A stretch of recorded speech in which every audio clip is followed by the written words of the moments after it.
Hello, everybody, and welcome to Hank Parker Off the Water. Got my granddaughter, Sarah Beth. Hello.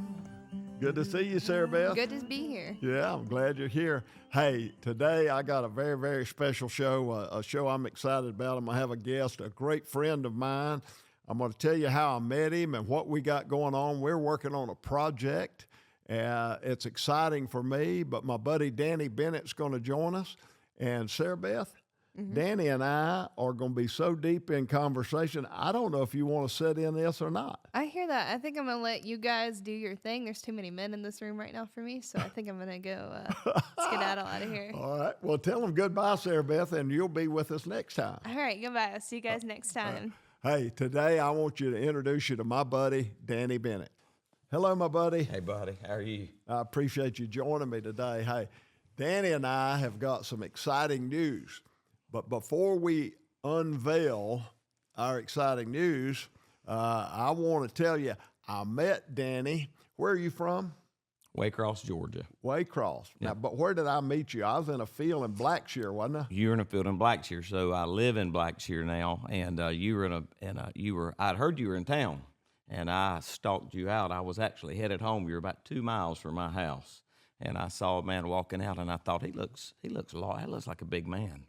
I'm gonna pull over and just see, and lo and behold, it was one of my childhood heroes, Hank Parker, and we struck up a conversation, and then you came and did a little turkey hunting on my property, and here we are. Well, I was actually, the day I met Danny, I was turkey hunting on a piece of property that I was told I had permission to hunt, but I wasn't positive. I was going by somebody else's word, and then I saw Danny get out of the truck as I was walking out, and I thought, I may be in trouble.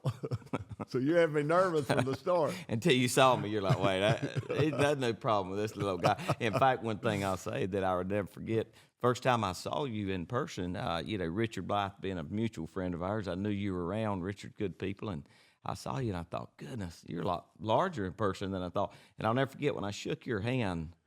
I mean, your hand's like this long, like your fingers wrapped around and touched back around on my ribs. Unreal. I said, I never knew Hank was that big a guy. Well, we struck up a friendship. We had, and you want to win my heart. It's really easy. Just invite me to your land to go turkey hunting. And so right off the bat, Danny invited me to come turkey hunting, which I did, and we had a great time. And we started talking about who is Huckleberry Apparel. What do you have going on? And he said, if I can ever do anything for you, let me know. And we kind of parted ways. That was kind of our introductory. And we spent a day there hanging out, turkey hunting, doing some things. But then I go off back to South Carolina, and Danny goes to work. And I hear a lot of things. Richard said, man, that guy's got it going on. Richard Blythe is a mutual friend of ours. He said, man, he's got it going on. He's helping this community. And I'm thinking, I don't really get what that means, but okay, good. So I do a fundraiser every year, a Hank Parker sporting clay event, celebrity shoot. We do it at Meadowood Plantations, and it's a fundraiser for some missionaries and for the Fellowship of Christian Athletes. And this was going on, and we were in bad need of some hats and T-shirts. We had a company doing our hats and doing our T-shirts, and we weren't disappointed, but we weren't over the top with what we were getting. So I called Danny, and he said, man, I'll do that for you. So you drew the artwork. I mean, tell me what all you did. Yeah, just I've got a good staff. I mean, one thing about what we do, one person can't do it. At this point, I'm fortunate enough that I get to be here out and about doing these kind of things, but I've been in this industry since '95. In fact, with Huckleberry Apparel combined, we've got just shy of 100 years of experience in the screen printing and embroidery industry within our location. And when you gave us a call, we asked some questions. Our goal is to give just an over and above product, when we can. So we ask basic questions, and from there, you send in the logo, and we put our team on it. One of the ladies I have, Miss Lisa, in-house, she literally could hand draw anything. And then she could, more so than that, digitally, she then can take that and just turn it into an absolute creation. She is awesome.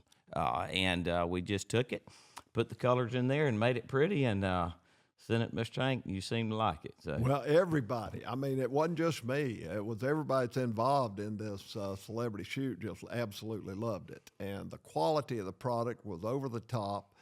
And then you humbled us so much by offering us the discount that you did and what you did to help us. And I thought, man, this guy don't know me well enough to make the sacrifice that he just made on our behalf. And so I questioned him a little bit on it. And he said, this is for Jesus Christ. This is for people that are spreading the gospel. I want to be a part of it. And I thought, man, that's admirable. And it's very compatible with the way I feel. So that was when this real bond, about a year ago, that's when this bond really began to gel. Mm-hmm. Mm-hmm. And I started learning more. I started looking in. Richard Blythe, and not only Richard, but several people in that community said, man, Huckleberry has done so much to help this community. I didn't really know what that meant. So give me a little insight. What have you done to help the community?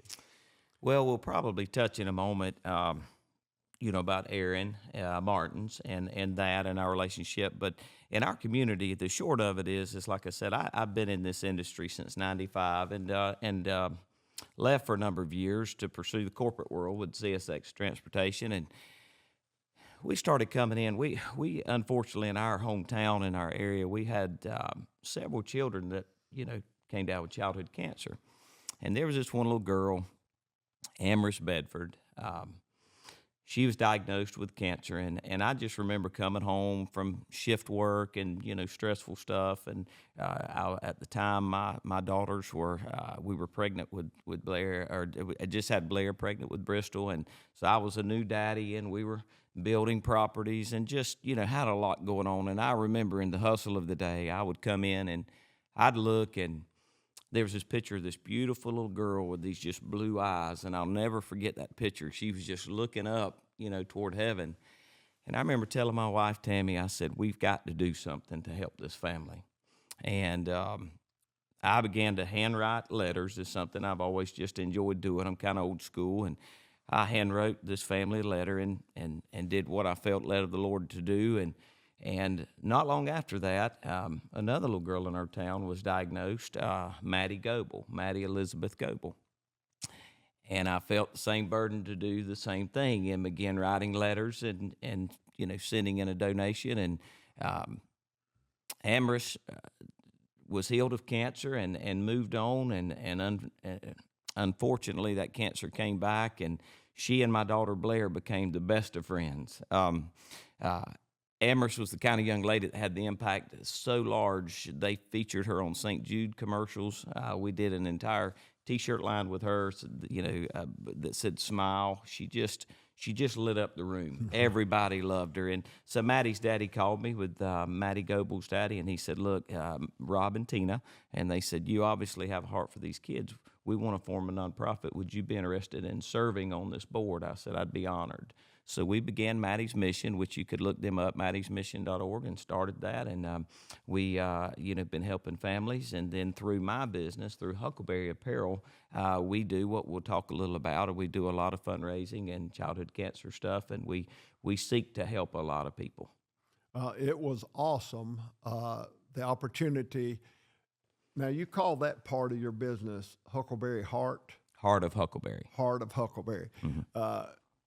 Danny called me and he said, Aaron Martin's situation doesn't look very good. Aaron's got a lot of challenges, and they're going to have some financial burdens. Would you join me in trying to help do a fundraiser for Aaron's? Now, for Aaron, this was at a difficult time. I mean, this is just almost the week COVID became just dominant in America. I mean, this is when they were shutting down, quarantining, mask, stay out of the public way, and it was pandemonium. It was. Yeah, nobody knew what was going to take place. I mean, America is going to shut down. We're all going to die from the COVID.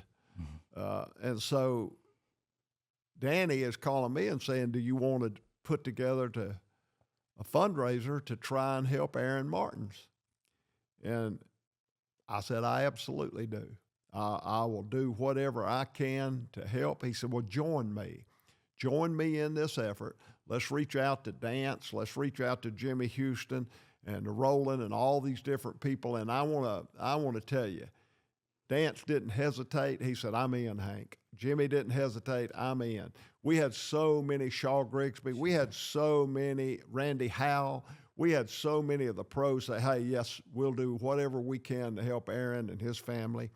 And it was a time that fundraising was out of the question almost because people were in panic over the coronavirus. Yeah, this was prior to any of the backside where there was money flowing or anything. Everybody just pulled in tight. We didn't know if you'd live, for starters, let alone if you would have a job or if the world would exist. Nobody knew. So in the midst of that, we decided still the right thing to do was to try to do something. And I was absolutely honored at what the fishing community, even in spite of what we were dealing with, what they did for Aaron and his family. It was just an amazing opportunity and event, and we did a lot for Aaron and his family. And Aaron called me on a couple different occasions and just expressed his gratitude. It was a morale booster. It was really a love letter, to a guy that was such a competitor. And, that's not cool for grown men to say, I love you. But Jesus said that quite often. And we're supposed to be like Jesus. So I don't really have a problem with the person I love, whether it's male or female, tell them I love them. And that's what we did for Aaron. I've got to add this about Aaron. I never met Aaron in person. He was so sick. He was battling all of the, all the trips and the treatment. So I just wanted to be respectful. He opened the door, and I had opportunities too, but I just, in good conscience, did not want to take any of his time. But never having met that guy, I felt like he was a dear friend. That speaks of Aaron Martins. Uh-huh. He would tell you he loves you. He would love on you. He was so incredibly thankful for everything that we and the fans did and y'all did, and heck of a guy. I'll see him again. Yeah, and that's refreshing. And I'll see him again. Yeah, that's cool. Well, Aaron was the really one of the points that brought Danny and I close together. Another was the celebrity shoot where you furnished all the apparel and gave us such a sacrificial on your part price to help us do what we needed to get done, and that's raise money for some missionaries who desperately need the money and all the help they can get. And so we built this relationship, and I have been going around the country, and I don't want to let the cat out of the bag. Here's what I really want to do. I want to establish with our meeting today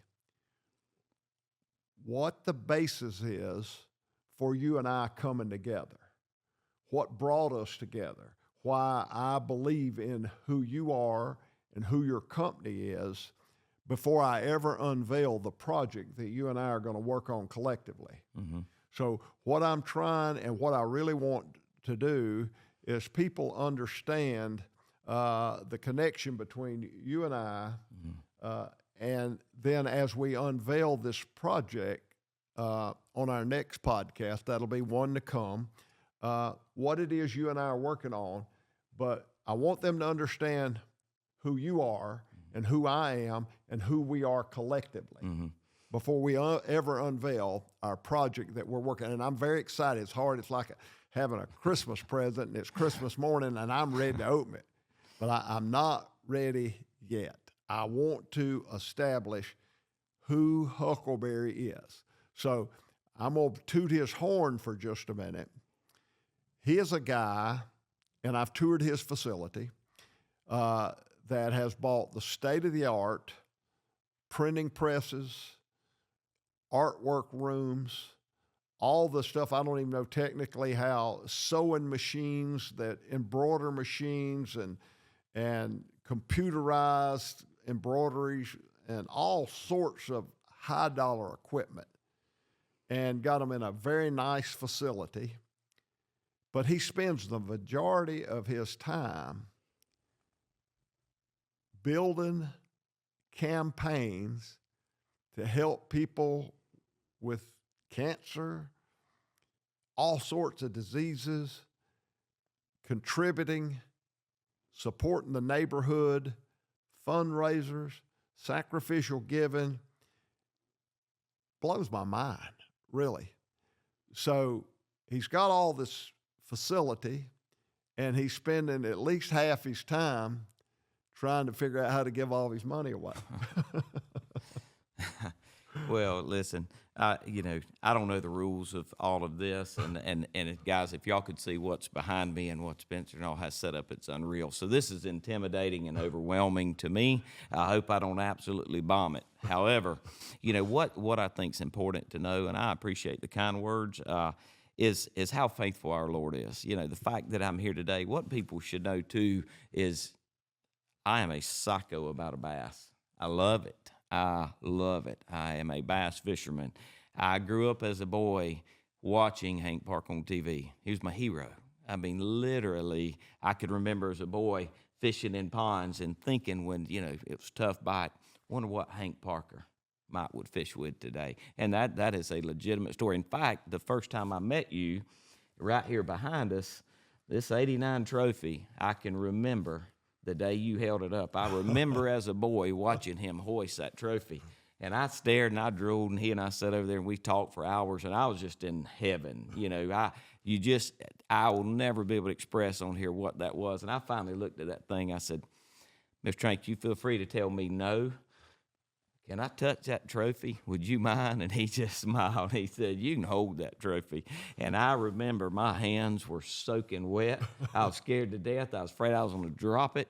And I told him, I said, this will be the only classic trophy I'll ever hold, but I held this one, and it means a lot. So, just thankful for this opportunity. This speaks.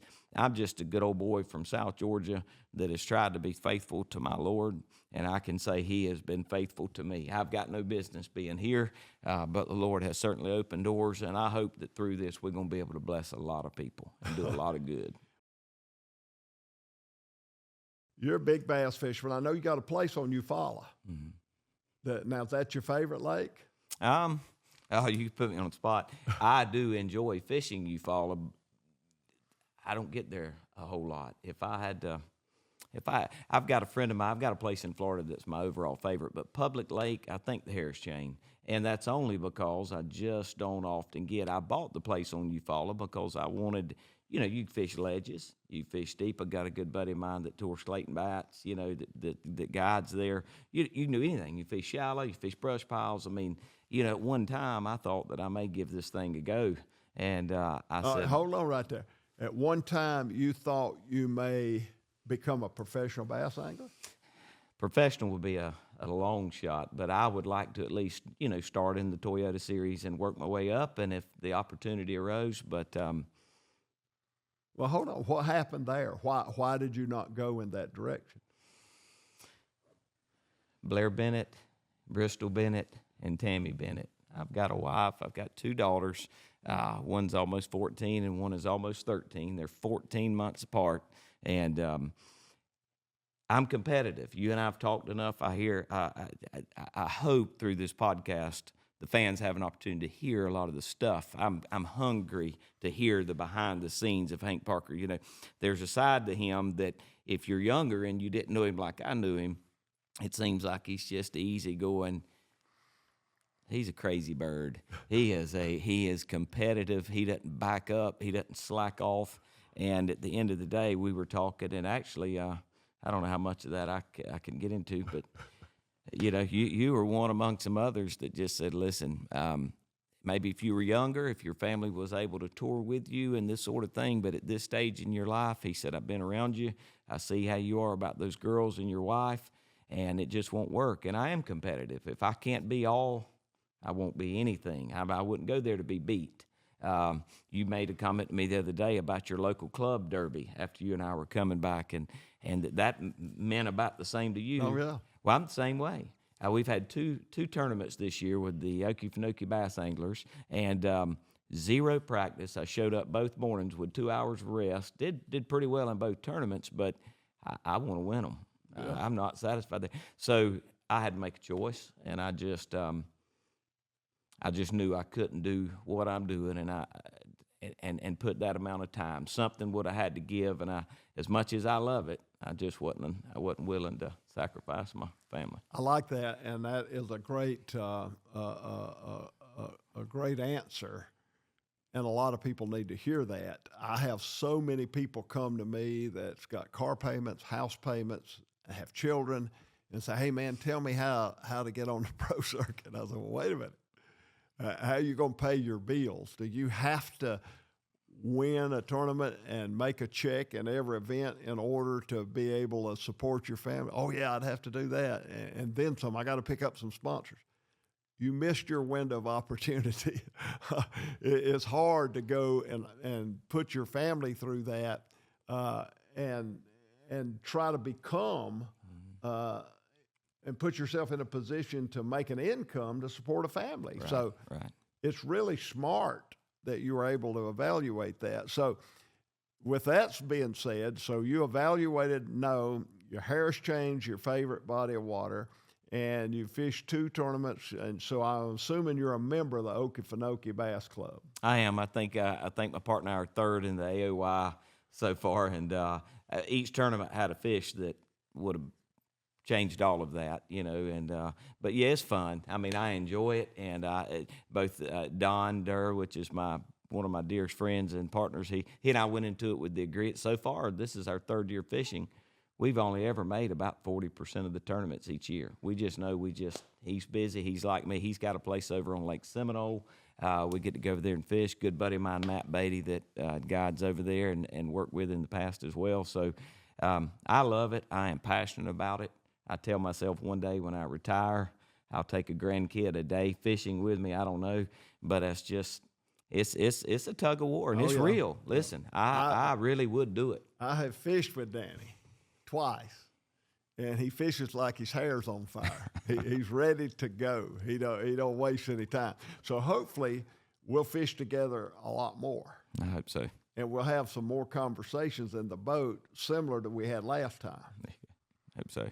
And I can't wait to unveil that. So we're going to say goodbye for this podcast, and then we're going to reveal to the world what you and I have put together that I've worked on for a couple of years, coming up next week or next time on our podcast.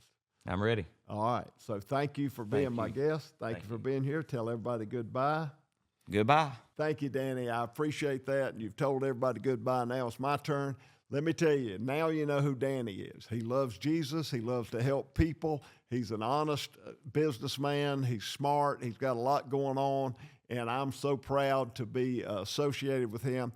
We've got some big news. I'm really excited about it. You need to subscribe to our YouTube channel to hear what's coming up next. So our next podcast is going to really unveil what I think could be a life-changing event for some people. So you definitely don't want to miss our next podcast. Hit that subscribe button and come back and join us next time. Thanks for being with us today. God bless you. I'm Hank Parker.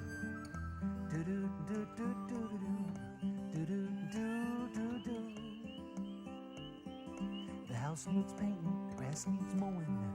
Where's he at? Hey, this is Earl. Nice show was stronger than the Sonic Boom. Gone fishing.